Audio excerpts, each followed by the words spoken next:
Welcome, everyone. I'm Dr. Deidre, and today I am conversing with an activist, advocate, educator, fluent Spanish speaker, Spelman grad, and pillar in the community. My special guest is Sonia, founder of Cultural Lifestyle Exchange Network, a nonprofit organization. According to Save the Children, nonprofit organizations have been significantly impacting children's education by providing critical resources and support, as well as helping children achieve crucial educational milestones. Sonia, introduce yourself and tell us all about Cultural Exchange Lifestyle Network. Okay, hi. I am Sonia. Sonia, tú sabes, in the Spanish classroom, I'm Sonia, Miss Sonia, Senora Sonia. and Cultural Exchange Lifestyle Network is a nonprofit that honestly, it began, or the concepts, ideas began, around 1993 when I went off for college and just different experiences that I had in Atlanta, from Georgia anyway, South Georgia, Pearson, Georgia, Atkinson County, you know, having those experiences and then, living in Atlanta and the cultural differences taking place in Atlanta at that time, the different people that you were able to connect with. Those were experiences that bred the concept of cultural exchange. And so, after that, and honestly, after life was murdered, that's when I added the lifestyle. So, life, of course, the spelling of it or whatever is life's first name, Life Lazarus Coleman, and then the style part actually comes from Elijah's name because he is Elijah Jastyle. And so in the spelling of their names, Life is spelled Lyfe, and Jastyle is spelled Stile. So I just put that together, in regards to my boys. And of course, Aisha. Um, but Aisha, Ashe, means life as well. And so it's like I didn't feel like it was necessary to add her in because she's already added in, of course. And it's like so the lifestyle was added after life was killed. Um, but the cultural exchange part was always this program. Like you can go back to because I started teaching for the district in like 1999. Wow. And so I would have my groups of students, who would remember like cultural exchange performance squad. They connect me to the different dance performances or cultural activities, just celebrating heritage months and things like that. Um, that's where, cultural exchange was the initiative that did all of those things. And so, like I say, after everything transpired with life, that's when the lifestyle network was added to it. And that I decided to actually make it an official nonprofit and officially register it, within the system that we have here. Um, but the idea, the concepts, the classes, the different activities were going on, since like 1999. I just decided to make it an official process or official piece of the business systems, and corporations, after life was killed, like I said. So in totality, Cultural Exchange Lifestyle Network. Excellent. So we're going to get into life's murder. But before we do, you have always been working in the community. Like I said, you're a pillar in a community, Cultural Exchange Lifestyle Network. How does it help the community? How does it bring the community together? That exchange of cultures, how does that work?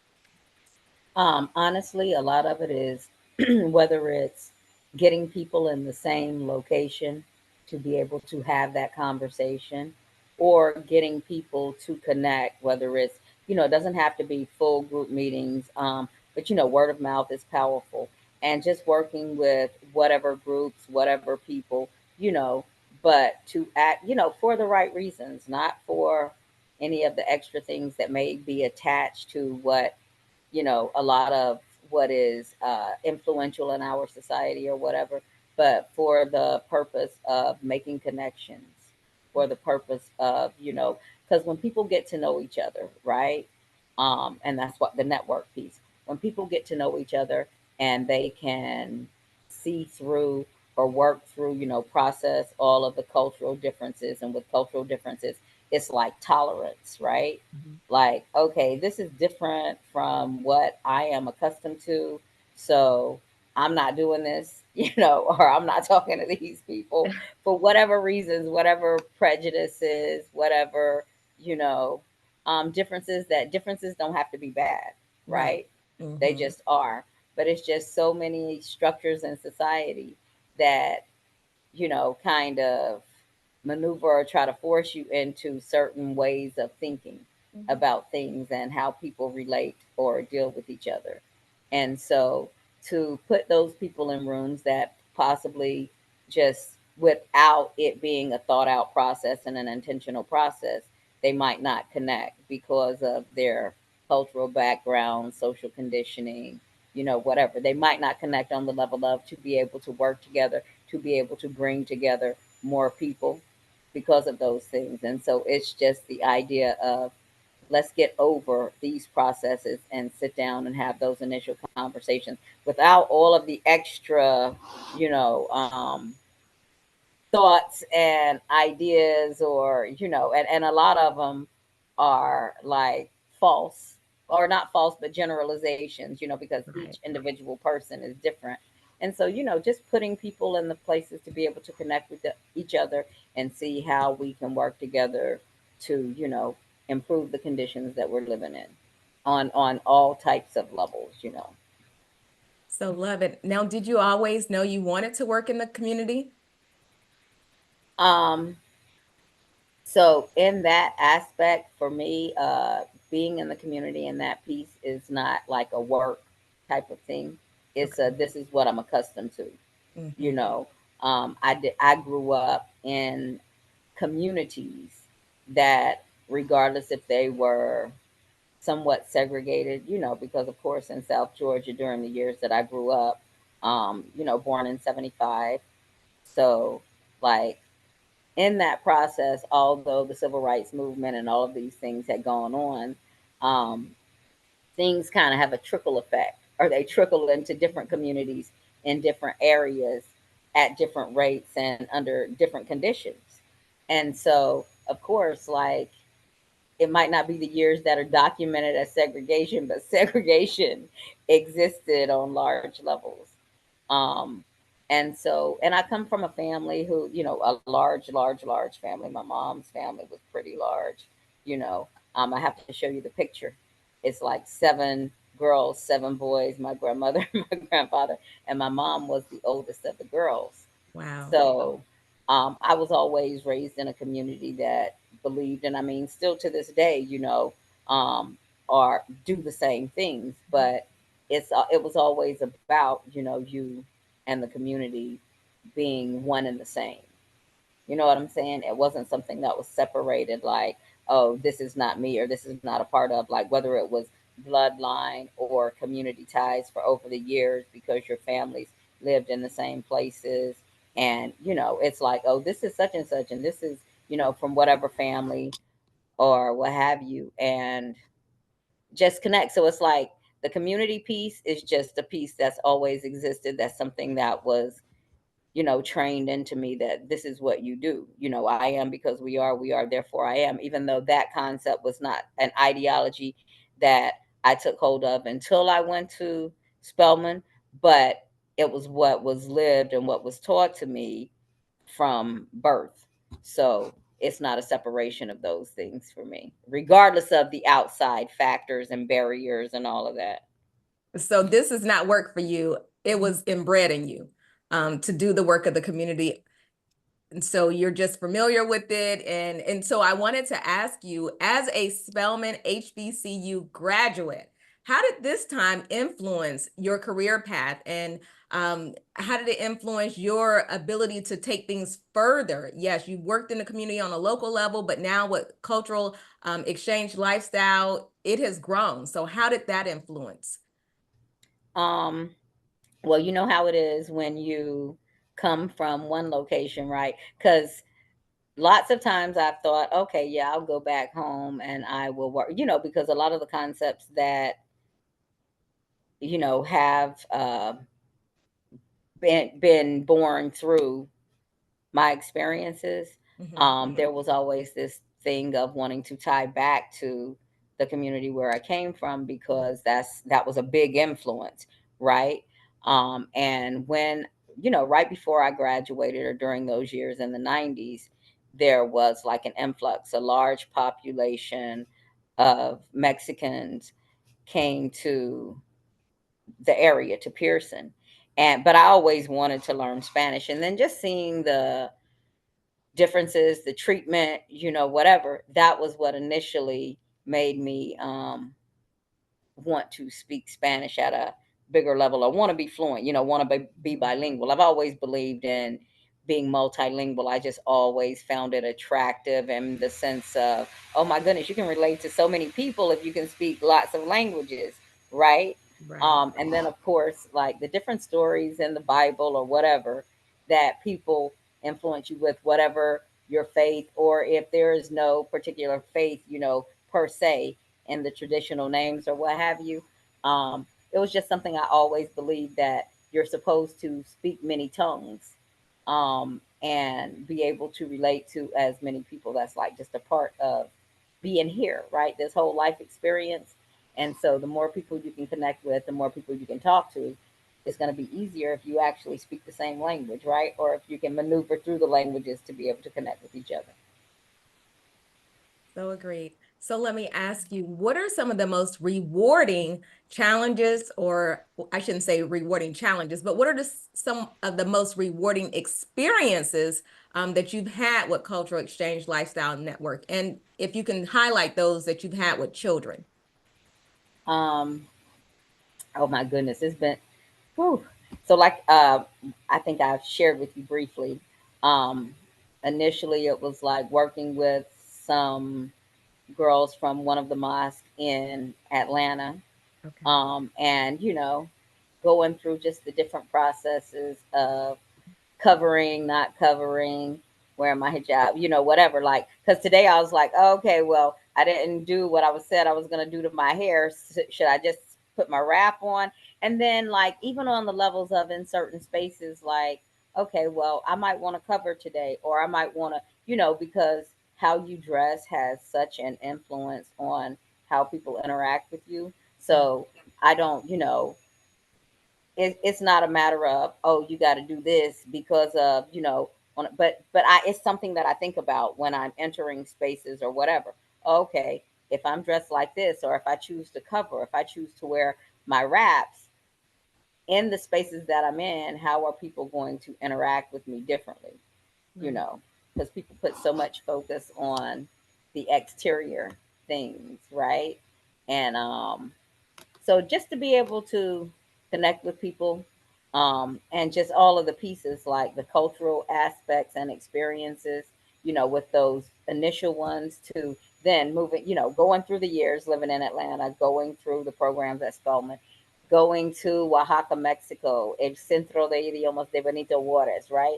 Like, all of these experiences were super influential in my mindset, right? Like, just watching how people interact and just being in different spaces.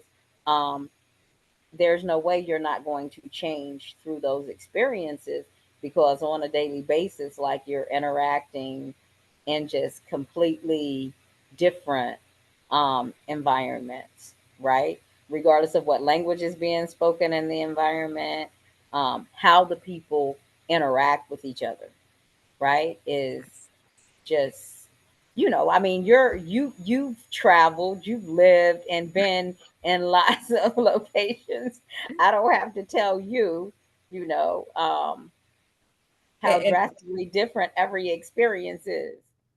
and that's why I travel, because I love that interaction. You learn about different cultures. You interact with different cultures, and they learn things about you. And so that's why I love Cultural Exchange Lifestyle Network because you're bringing all of those experiences and you're being influential in young people's lives and let them know, even if they're not going to that destination, they can travel in their mind. You can talk about these things. And so, can you describe some challenges that you faced, running a nonprofit organization? Um, there are quite a few. Of course, people understanding the concept and the ideals that you are bringing to the community as a whole. Um, the nonprofit system within itself, Mhm. it's different levels of paperwork that you have to make sure you keep up with. And so one of the biggest challenges is, okay, I'm doing this to connect with the community. Right. Yes, I know it's registered as a business, it's registered as a nonprofit, but let's not lose sight of the purpose of what the vision and mission is, um, unifying the community is the whole purpose. And so the business aspects of it, where it's like, okay, you got to make sure all of this paperwork is in place, and you have to make sure you do your annual report and your tax forms and, all of those things. Like those were, or maintaining the website, and then you look at these expenses and you look at, what the purpose is behind everything, and making sure that you're not getting so caught up, and hopefully being able to put people in place to be able to assist Right. with those things, maintaining a board, and then just everybody being able to connect in that space that's on the business side of things, to adhere to the message and adhere to what it is that we all came together to do, and not get caught up in those other aspects of it to the point to where you can't meet your objective or your goal. All right. So what advice would you give to other educators or community leaders who are looking to start their own nonprofit organizations? I would definitely say, understand, like, and I'm sure most people do when they decide they want to start a nonprofit, they already have some kind of initial idea at mind. So the biggest thing would be, understand your idea, but definitely understand those pieces that are going to keep you legally forming as a business, and making sure you have those necessary skills, or the people with those necessary skills around you, to handle all of the paperwork pieces, and people that you trust, people that are competent and going to make sure things get handled right, because we don't just want to do things on any type of level or any type of way. um you want your paperwork to be straight, because you don't want any extra issues outside of that. And okay, this wasn't filed, so now you got to pay this extra money because this was Yeah. not filed, Yes. so just having somebody that can make sure things are handled, even if you have to do it yourself, because a lot of times that's what it boils down to. Right. But the goal is to not do it by yourself, and to connect with people, and to have that strong board, that you all have an understanding of what your mission and vision is, and staying true to that, Mhm. making sure you handle that right, because that's the whole reason that you're doing the nonprofit. But then also, making sure that other side is at the level that it needs to be, so that you can continue to function in that Right. role, because there are grants, there are different things that are tied to that, that are beneficial. But at the same time, I'm one who, like that expression is, all money ain't good money. Ain't that the truth? Yes. So, no, thank you. I'll stay over here struggling through these paths that I'm going through, rather than be tied to, taking funds from a business or something like that. And then they're changing what your original mission and vision is, right? Like now you have to be in compliance to them, and compliant to them, rather than what your purpose is. And so, No, thank you. I Yes. will pass. Very sound advice, and thank you for that. So, Sonia, during your work as an educator and with Cultural Exchange Lifestyle, you suffered the tragic loss of your son, Life. He was murdered. Can you tell us a little bit about Life? Oh, well, life is, was, and that's a whole nother backstory about, going through the process of being able to talk about it, right? Like from the beginning, psh, we probably can't have we probably could not have had this conversation, Right. you know.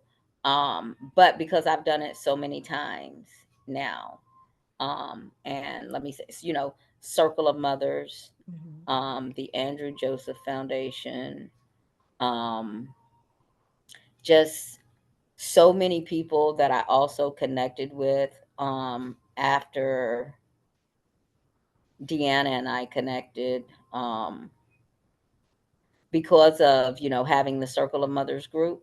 Right. It was like there were people there, or mothers there, families there, fathers there, who experienced their children's death through state violence, Mhm. state neglect, people who are in roles to protect and serve or whatever. And it was just so many cases. There are so many cases that is where or how you know their child died. And then in the case of Life's death, um, it was through intercommunity Mm. violence. And it's like I moved from South Georgia, you know, because of racism, white supremacy, whatever, what have you. Of course, that place has changed a lot since those years. But even being here in Tampa, it was like, okay, so in the community, this was a murder in the community, um, through, and there have been so many stories. There was the trial, the case, all of this, like, and that's a whole nother level of things. But that that within itself, of course, that changed me, because Yes. like that same day, the first person I called was my brother, my oldest brother. Yes. And then 12 hours later, he's having a heart attack in my kitchen, and he also passed away. So it's like two different incidents, Mhm. same day. Anybody that's really connected to me know that I have, Life and my oldest child, and Nod, my oldest brother. I put their pictures out, and I'm not like, I do social media for different purposes. And I remember when I got into it, and my family was like, "Oh, you need to get on Facebook," or "Oh, you need to get on." And I'm like, "Well, you have my number. Like, if you don't have my number, then whoever is trying to reach me need to get my number, and we can talk like that, right?" Right. I'm like, Mhm. "Why?" But I understand the purposes, and it does allow you to connect more often with your family, especially where, okay, I mean, I guess you could go through a mass text, or whatever, send out a text. But just that, easy access to being able Mhm. to have those video chats, or, stay connected with so many people around. Yeah. Um, but go ahead. I'm all off on.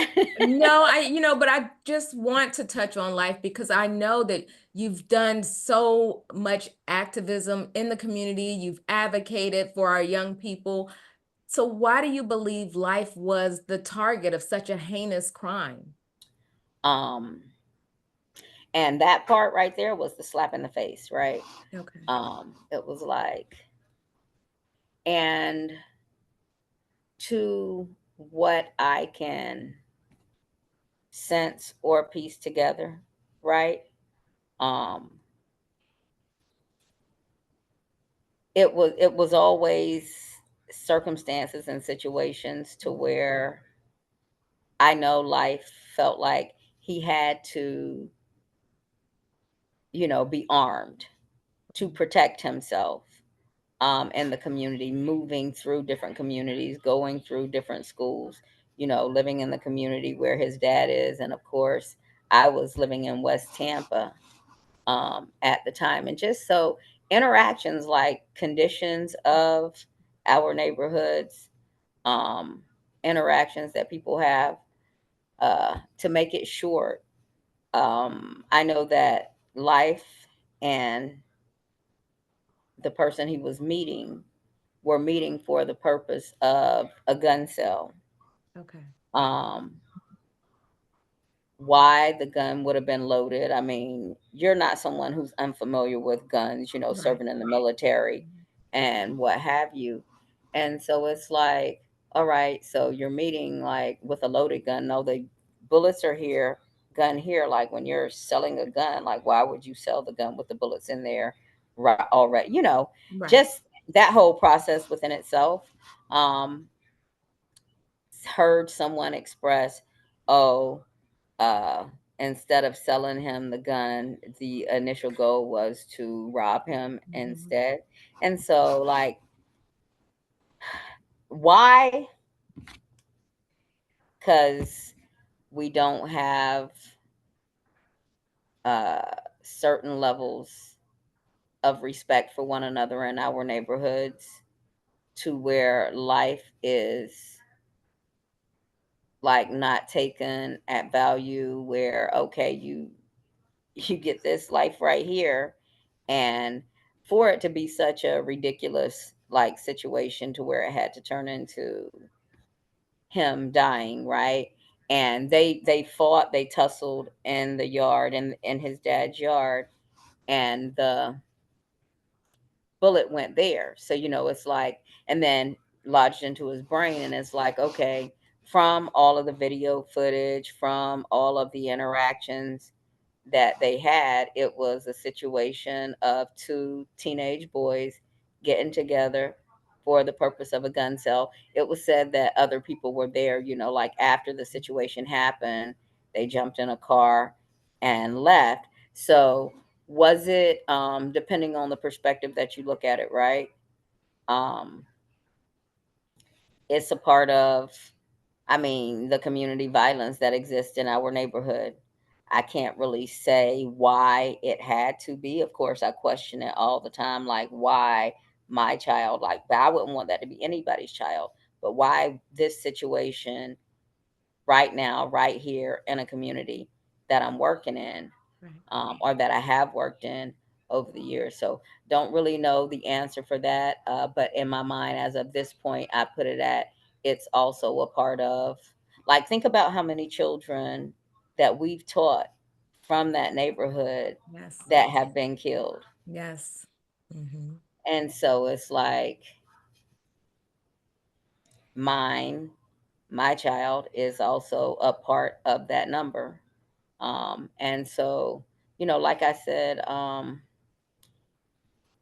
sure, like, if you were to ask another mother, I don't know, if they would put it on a specific thing, but it's like it happened. And so from there is, okay, I still work in that neighborhood, on different levels. Of course, they have closed down, or are, it's almost finalized, how they come in, close down the projects or whatever, um, and move people out. So that neighborhood, has changed so Hmm. much, Yes. um, since those days of those initial experiences, right? Because Life was killed January 5th, 2015. Yep. So it's almost been 10 years now. And the changes of the neighborhood within itself are drastically different from the way that they were during those years. And it hasn't been that long, but it's very different. Yes. So, Sonia, how have you been able to cope? I know it's almost been 10 years, but you live this every day. How have you been able to cope?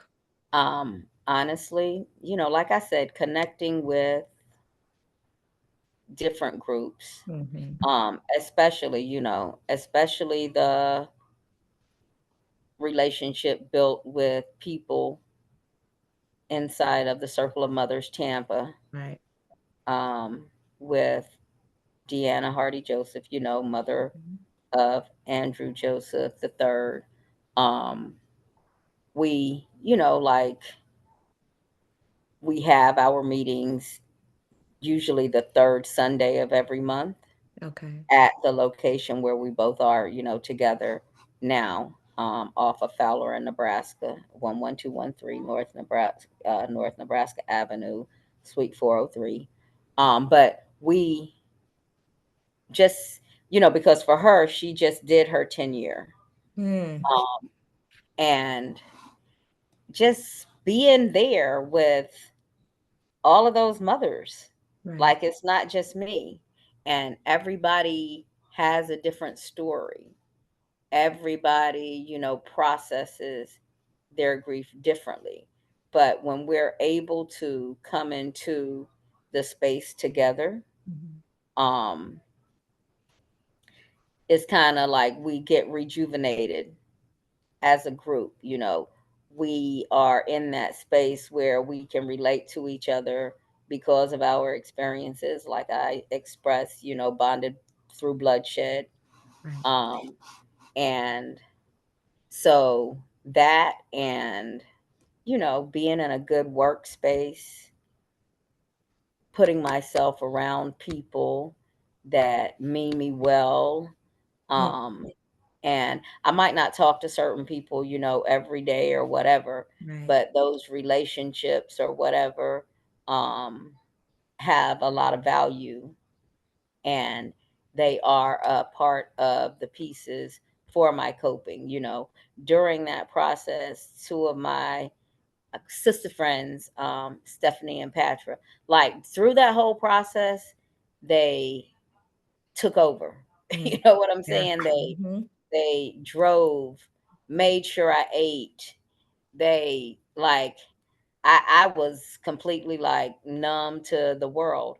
And they just stepped in on so many levels and dictated everything around, my family, of course, my brothers at whatever levels they could, um, and them experiencing their own hurt, them watching me hurt, my children, um, all of that. But just having, good people, even Yes. though we might not have talked that often, when we did talk, when we did catch up, all of those things, as I'll see my daughter say from time to time or whatever, I've heard her express, you know, uh, you all just don't know how being around my family and close friends rejuvenates me, or Right. allows you to, it's not that it gets easier, your coping skills just get better.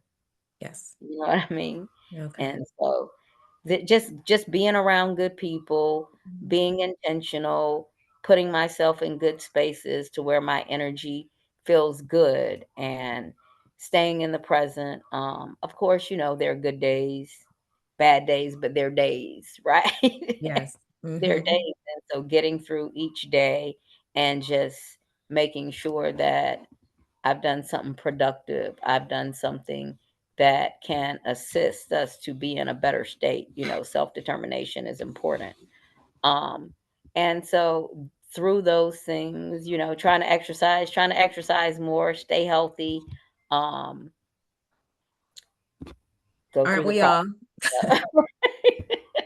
and, and then the pieces that come with, okay, hey, I'm not 25. Right. And so just all of those processes, that is what, and it's a day by day thing. Right. I'm not going to sit here and pretend to have the magic wand or the magic gift or whatever. It's truly a day by day process, but having people in your life that understand.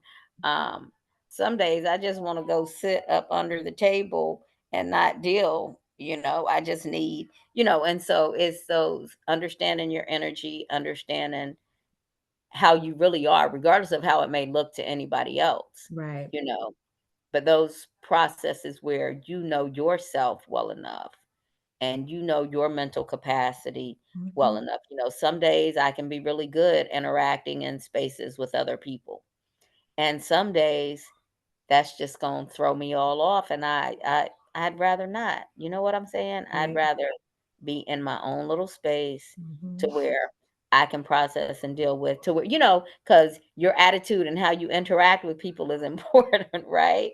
And Yes, and so it's like, nah, it's a everyday process, everyday thing, you have to cope the best ways that you know how, and know when you need to reach out to someone, like having those people that are going to check on you regardless and make sure you're good, and understanding that, okay, yeah, you are not the same person that you were before that incident or before that took place. You have, certain parts of you that may be very familiar, or that may, your certain ideologies that you hold dear to or whatever, but the impact of something like that, because trauma is real, right? it is. And so, I Yeah. mean, you've seen me struggle Mhm, through mhm, processes mhm. of whatever, and so it's like just centering yourself, physically, mentally, spiritually, just trying to, you know, stay on your square, just not allow life to take its toll, you Right. know, live life. Don't you don't get caught up in the rat race and Mhm. the process of all of those distractions and all of those things that are going on, but really understanding, okay, we're here on this earth. Now, how are we going to choose to live and deal, and regardless of all of those things that we're taught, right? Regardless of, like, who do you choose to be as an individual, and what do you hold to, and how you interact with other people, and what your intentions are, and what you stand for, right? If you Right. don't stand for something, you'll fall for anything. Anything. Mhm. Yeah. And so and so it's like just truly, you know, adhering to the value system that I think is the correct way. Um, Not getting caught up in all of these extra parts of society that try to dictate to you how you have to be as an individual, that don't have, when it's all said and done, and you in your house by yourself, or with your Mhm. kids, or with your family, and you're trying to make sure that everybody is, you're doing enough to sustain yourselves and to keep everybody good, with all of those factors of being a mother, right? um Being a mother, being a sister, being an auntie, being a cousin. Being an activist, being an educator, all of those things. Right. It's And so it's like, how do you put that in perspective to where your everyday interactions stand for something? exactly. Now, Sonia, you brought up Circle of Mothers. I'm definitely going to put that information in the comments along with Cultural Exchange Lifestyle Network, because it's so important. I want to say I was fortunate enough to attend one of those meetings, and it was just so, I want to say it was beautiful, just in that space with mothers who came together, like you said, bonded over bloodshed, but it was just a really inspiring experience. And I say inspiring because you felt like if these women can go out here every day and deal with what they have, going on in their head space, and still can be phenomenal. I mean, this is just a beautiful thing. So I do want to put that information in the comments, Mhm. and so that we can share it out to others who may be experiencing or know someone. So thank you for highlighting them. So I do want to ask you the same question that I've asked another mother who lost her child in a violent manner. Do you have the ability or capacity to forgive the perpetrator? um so let me, without giving you a yes or a no at this point, right? Okay. It's like, it's another child Mm. around life's same age, right? So, do I have compassion? Do I have empathy? Absolutely. It's a different thing when, and even still as a child, um, in my mind, but you're making music, and you're alluding to the idea of, oh, okay, like with your chest out, like, oh, I got a body type of thing. That's disrespectful, Right. you know. And so in the sense of forgiving the human, because I realize that you are also right now probably around 28 as life would be. Mhm. Um, but you're still a child from the community, and those factors of who and why, whether it was an intentional type of thing, those are all things that I struggle with. Right. So, is it in my capacity to forgive? Based on those factors of the forgiving another child, another young person, young adult in the community and environment that we live in, um, because of just straight lack of value of life, because of bad choices and decisions, um, you know, and I'm not just saying on his part, Right. a lot of those aspects, just the whole interaction on what transpired on that day. Um, I can forgive the fact that you, the individual, um, it was also a child, and children make bad decisions. So I can forgive those aspects of it. What I not forgetting, but forgiving those Right. pieces. But then on the level of how you still choose to deal about it as an individual yourself, and being that I don't know those things, right? Like I don't know um where that sits with him or anybody else that was involved.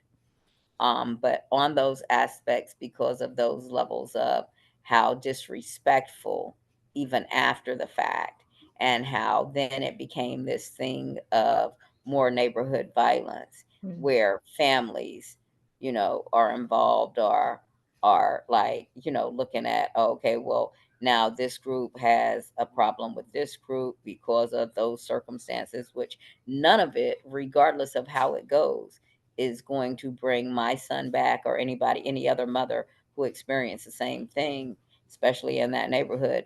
When Right. it comes to neighborhood situations, regardless of if one group goes after another group, regardless of how they're affiliated, it's not going to bring that person back to life. And so there is no justice in that sense of, okay, so now y'all are going to go and do all of this person try to kill this person, or this person fight this person, and it's just creating more violence. So it's like, okay, what do we do about that? Where do we end this to where we can live more peacefully Right. and not have these senseless deaths of our children prematurely because of just interactions and choices of things, whether it's in, our community, or in just in the general society, as a whole. Like, why do interactions have to be so unvalued to where we have these senseless deaths? Exactly. So, what do you say to young people out there about violence towards one another? um I mean, think about it. Is it when it gets to certain levels, like, and I mean, honestly, I've heard so many young people, basically be like, well, when it's their time, it's their time. But they have, it's so much, because they see so much and experience so much, Mhm. especially in our neighborhoods.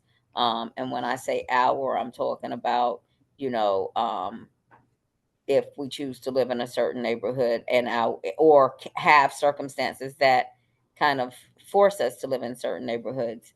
Um, oh my goodness, I lost my train of thought.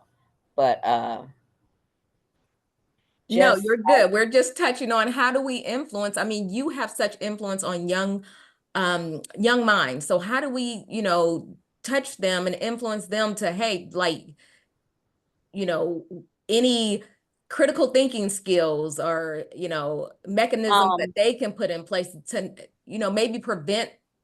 and be, proactive in certain situations. What it all boils down to, or what I believe, is that what we as individuals, individual families, individual households teach our children in regards to how they interact with each other. Mhm. And I'm not saying, allow people to disrespect you, but there are ways to communicate, especially about simple things that don't have to end up in violence, Right. right? Like, we can agree to disagree. We can just disagree and not even, want to deal with it. But does it truly have to lead to you killing me? Mhm. And like I say, in regards to life circumstances, I was not there. I cannot say, but I'm sure it could have been handled in a way to where nobody had to not, from that situation, no longer live because of what transpired. Like, that incident did not have to go in that way. Like, whatever the situation is, whether it was good, bad, where it turned bad, like, there were so many other ways that it could have gone.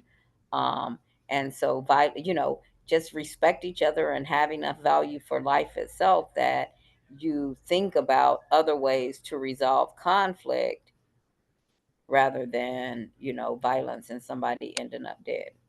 Exactly, unless that was their intent um, from the beginning. Right. And So, so even yeah, with that, like, if that's your intent from the beginning, then what's the why behind that? exactly. Which leads into a lot of deeper things. So I know you honor life's memory each day through your foundation, and I appreciate your strength. And I pray for your peace, Sonia, because I know it has been a long road. So I want to ask what message that you would like to leave us with regarding I don't want to say work, regarding your community involvement, and just how we can help get involved, um, Hmm. and support. So, um, honestly, just connecting, like you're doing right now, connecting, um, whether it's with me, other people that are out here doing the work, just connecting and understanding that in order to change the circumstances in our environment, we have to do so.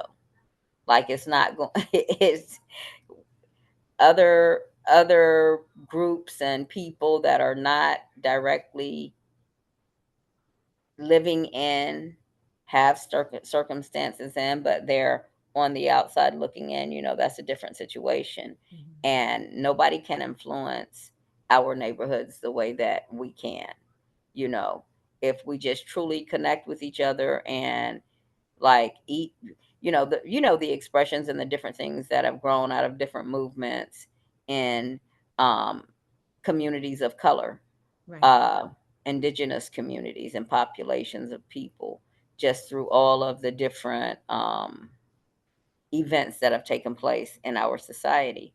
And so it's like, whether it's word of mouth, each one teach one, um, from the big brother, big sister capacity, from just whatever levels and ways, whether it's individually, through organizations, ways that we can connect to make our communities get back to, like, that rebuild the village type of thing.